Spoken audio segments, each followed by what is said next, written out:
Summer special ಕರ್ಬೂಜನ juice ಮಶ್ಮೆಲನ್ juice ಅಂತ ಕರೀತಾರೆ. ಇದನ್ನು ಮನೆಯಲ್ಲೇ ಈಸಿಯಾಗಿ ಸಿಂಪಲ್ಲಾಗಿ ಟೇಸ್ಟಿಯಾಗಿ ಮನೆಯಲ್ಲೇ ಮಾಡ್ಕೊಬೋದು. ತುಂಬ ಈಸಿಯಾಗೂ ಇರುತ್ತೆ ಮತ್ತು ಬೇಗನೂ ಆಗುವಂತಹ ಜ್ಯೂಸು. ಸೊ ಇದನ್ನು ಹೇಗೆ ಮಾಡ್ಕೊಳ್ಳೋದು ಅಂತ ನಾನು ಇಲ್ಲಿ ಸ್ಟೆಪ್ ಬೈ ಸ್ಟೆಪ್ ಹೇಳ್ಕೊಡ್ತಾ ಇದ್ದೀನಿ. ತುಂಬ ಟೇಸ್ಟಿಯಾಗಿರೋಂತಹ ಜ್ಯೂಸ್ ಅಂತ ಕೂಡ ಹೇಳ್ಬೋದು. ನಾನು ಇಲ್ಲಿ ಒಂದು ಮಶ್ಮೆಲನ್ನ ತೊಗೊಂಡಿದ್ದೀನಿ, ಅಂದರೆ ಕರ್ಬೂಜ ಹಣ್ಣನ್ನು ನೀಟಾಗಿ ತೊಳ್ಕೊತಾ ಇದ್ದೀನಿ. ಅಂದರೆ ಜಸ್ಟ್ ಫಾರ್ ಶೋಸು ತೊಳ್ಕೊತಾ ಇದ್ದೀನಿ.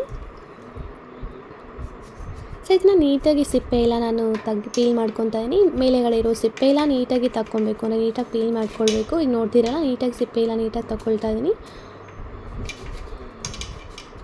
ಮನೇಲೇ ಈ ಥರ ಹಣ್ಣನ್ನು ತೊಗೊಂಬಂದು ನಾವು ಮನೇಲೇ ಮಾಡ್ಕೊಂಡು ಕುಡಿಯೋದ್ರಿಂದ ಹೆಲ್ದಿ ಹೋಗಿರುತ್ತೆ, ಬಟ್ ಮಕ್ಳಿಗೂ ತುಂಬ ಇಷ್ಟ ಆಗಿರುತ್ತೆ. ಸೊ ಈ ಥರ ಒಂದು ಸತಿ ಎಲ್ಲನೂ ಅಷ್ಟೇ ಫ್ರೂಟ್ಸ್ ಸಾರು ಮನೇಲೇ ತೊಗೊಂಡು ಮಾಡೋದ್ರಿಂದ ತುಂಬಾ ಟೇಸ್ಟಾಗಿರುತ್ತೆ ಮತ್ತು ಹೆಲ್ದಿನೂ ಇರುತ್ತೆ, ಹೈಜೀನಾಗೂ ಇರುತ್ತೆ ಅಂತಲೇ ಹೇಳ್ತೀನಿ.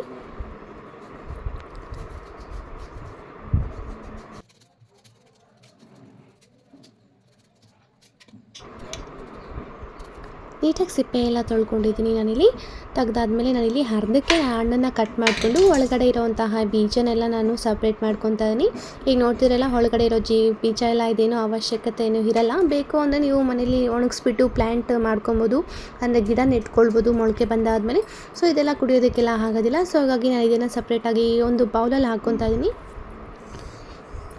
ಎರಡು ಕಡೆಯೂ ನಾನು ಸಿಪ್ಪೆನ ನೀಟಾಗಿ ತೆಗೆದು ಒಳಗಡೆ ಇರುವಂತಹ ಬೀಜಗಳನ್ನೆಲ್ಲ ನೀಟಾಗಿ ಸಪ್ರೇಟ್ ಮಾಡ್ಕೊತಾ ಇದ್ದೀನಿ. ತುಂಬ ಈಸಿಯಾಗಿ ಇರುತ್ತೆ ಈ ಪ್ರೊಸೀಜರು, ಬೇಗನೆ ಮಾಡ್ಕೊಬೋದು. ತಿನ್ನಬೇಕು ಕುಡಿಬೇಕು ಅಂತ ಅಂದರೆ ಮನೆಯಲ್ಲೇ ಆರಾಮಾಗಿ ಬೇಗ ಮಾಡ್ಕೊಬೋದು. ಸೊ ಈಗ ನೋಡಿ, ನಾನು ನೀಟಾಗಿ ಸಿಪ್ಪೆ ಎಲ್ಲ ತೆಗೆದು ನಾನು ಇದನ್ನು ನೀಟಾಗಿ ಈ ಎರಡನ್ನೂ ಕೂಡ ಸಣ್ಣದಾಗಿ ಕಟ್ ಮಾಡ್ಕೊತಾ ಇದ್ದೀನಿ.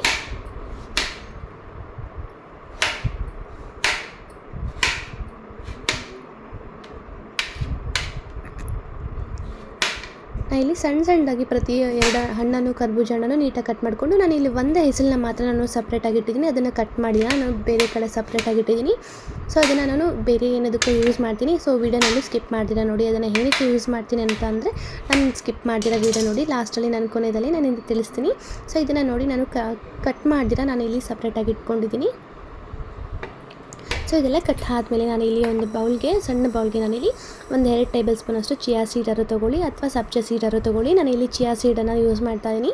2 ತೊಗೊಂಡ್ರು ಒಳ್ಳೆಯದೇ. ನಾನಿಲ್ಲಿ ಚಿಯಾ ಸೀಡನ್ನ ತೊಗೊಂಡು ನೀರನ್ನು ಹಾಕ್ಕೊಂಡು ನಾನಿಲ್ಲಿ ಒಂದು 10ರಿಂದ 15 ನಿಮಿಷ ನೆನೆಯೋದಕ್ಕೆ ಬಿಡ್ತೀನಿ.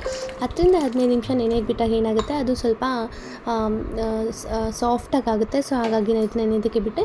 ನಾವು ಆಗಲೇ ಕೊಯ್ದಿಟ್ಕೊಂಡಿರುವಂತಹ ಪೀಸ್ಗಳನ್ನು, ಕರ್ಬೂಜ ಹಣ್ಣಿನ ಪೀಸನ್ನು ನಾವು ಜಾರ್ಗೆ ಹಾಕ್ಕೊತಾ ಇದ್ದೀನಿ.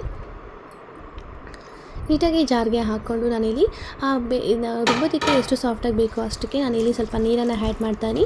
ನಾನಿಲ್ಲಿ ಸಕ್ಕರೆ ಬದಲು ನಾನಿಲ್ಲಿ ಕಲ್ಲು ಸಕ್ಕರೆ ಆ್ಯಡ್ ಮಾಡ್ತಾಯಿದ್ದೀನಿ. ಕಲ್ಲು ಸಕ್ಕರೆ ಆ್ಯಡ್ ಮಾಡೋದ್ರಿಂದ ತುಂಬ ರುಚಿ ಇರುತ್ತೆ ಮತ್ತು ತುಂಬ ಹೆಲ್ತು ಕೂಡ. ಜೊತೆಗೆ ನಾನಿಲ್ಲಿ ಒಂದು ಏಲಕ್ಕಿನ ಹಾಕ್ಕೊಂಡು ನಾನಿಲ್ಲಿ ಮಿಕ್ಸಿ ಜಾರ್ಗೆ ನಾನಿಲ್ಲಿ ಗ್ರೈಂಡ್ ಮಾಡ್ಕೊತಾಯಿದ್ದೀನಿ. ಸಾಫ್ಟಾಗಿ ಆಗೋದು ನಾನಿಲ್ಲಿ ಗ್ರೈಂಡ್ ಮಾಡ್ಕೊಳ್ಬೇಕು. ಗ್ರೈಂಡ್ ಮಾಡ್ಕೊಂಡ್ಮೇಲೆ ನಾನು ಆಗಲೇ ಸಪ್ರೇಟಾಗಿ ಇಟ್ಟಿದ್ದೆಲ್ಲ ಆ ಒಂದು ಕರ್ಬೂಜನ ಹೆಸರನ್ನ ನಾನಿಲ್ಲಿ ತುಂಬ ಸಣ್ಣದಾಗಿ ನಾನಿಲ್ಲಿ ಕಟ್ ಪೀಸ್ ಮಾಡಿಕೊಂಡು ಒಂದು ಬೌಲ್ಗೆ ಶಿಫ್ಟ್ ಮಾಡ್ಕೊತಾ ಇದ್ದೀನಿ. ಈಗ ನೋಡ್ತಿರಲ್ಲ, ನಾನು ಇದನ್ನೊಂದು ಸಪ್ರೇಟಾಗಿ ಬೌಲಲ್ಲಿ ಇಟ್ಕೊಂಡಿದ್ದೀನಿ. ಅದಾದಮೇಲೆ ನಾನಿಲ್ಲಿ ಒಂದು ಗ್ಲಾಸ್ ಜಾರ್ಗೆ ನಾನಿಲ್ಲಿ ಒಂದು 2 ಐಸ್ ಕ್ಯೂಬನ್ನು ಹಾಕ್ಕೊಂಡು ರುಬ್ಬಿಟ್ಕೊಂಡಿರುವಂತಹ ಕರ್ಬೂಜ ಹಣ್ಣಿನ ಜ್ಯೂಸನ್ನು ನಾನು ಈ ಜಾರ್ಗೆ ಶಿಫ್ಟ್ ಮಾಡ್ಕೊತಾ ಇದ್ದೀನಿ.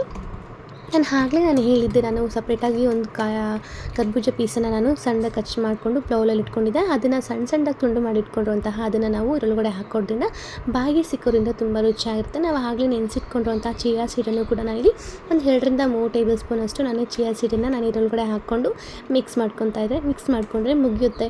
ರುಚಿಯಾಗಿರೋಂಥ ಟೇಸ್ಟಿಯಾಗಿರೋಂಥ ಒಂದು ಸಮ್ಮರ್ ಸ್ಪೆಷಲ್ ಜ್ಯೂಸ್ ಕರ್ಬೂಜ ಹಣ್ಣಿನ ಶರ್ಬತ್ತು.